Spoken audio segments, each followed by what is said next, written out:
நான் ஒரு முறை ஆந்திராவுக்கு ஊழியத்து போயிருந்தேன். ஒரு பிஸ்னஸ் மேன் பெரிய ஃபேக்ட்ரி வச்சுருக்கிறாங்க. கொண்டு போய் என்னை காமிச்சாங்க, ஃபேக்ட்ரியெல்லாம் சுற்றி காமிச்சாங்க. அவங்க மாடிக்கு கூப்பிட்டு போனாங்க. அங்கே ஒரு சின்ன சேப்பல் மாதிரி ஒரு வச்சுருக்குறாங்க, டெக்கரேட் பண்ணி சேப்பல் உருவாக்கி வச்சுருக்குறாங்க. அங்கே மேப்பெல்லாம் இருக்குது, இந்திய மேப்பு, ஆந்திரா மேப்பு, தமிழ்நாடு மேப்பெல்லாம். இது என்னதுன்னு கேட்டேன். அவங்க சொன்னாங்க, அண்ணே நான் காலையில் வந்து ஜெபம் பண்ணி பிஸ்னஸ் ஆரம்பிச்சிருவேன் ஃபேக்ட்ரியில், அப்புறம் மத்தியானம் வரைக்கும் நான் இருப்பேன். அது பிறகு சாயங்காலத்தில் நான் வீட்டுக்கு போய் சாப்பிட்டு கொஞ்சம் ஓய்வெடுத்துட்டு வந்தால் மாலையில் நான் வந்து ஜெபம் பண்ணுவதற்கு இந்த இடத்தை ஆயத்தப்படுத்தி வச்சுருக்கிறேன். தினம் சாயங்காலம் 1 மணி நேரமாவது நான் இந்த இடத்துல வந்து ஜெபம் பண்ணுவேன்.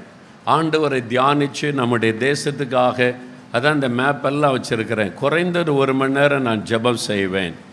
காலையில் ஜெபிப்பதோடு நிற்காதபடி சாயங்காலத்திலும் அந்த தேவ சமூகத்தில் காத்திருக்கிற ஒரு பழக்கம் அந்த பிஸ்னஸ் மேனுக்கு இருந்தது.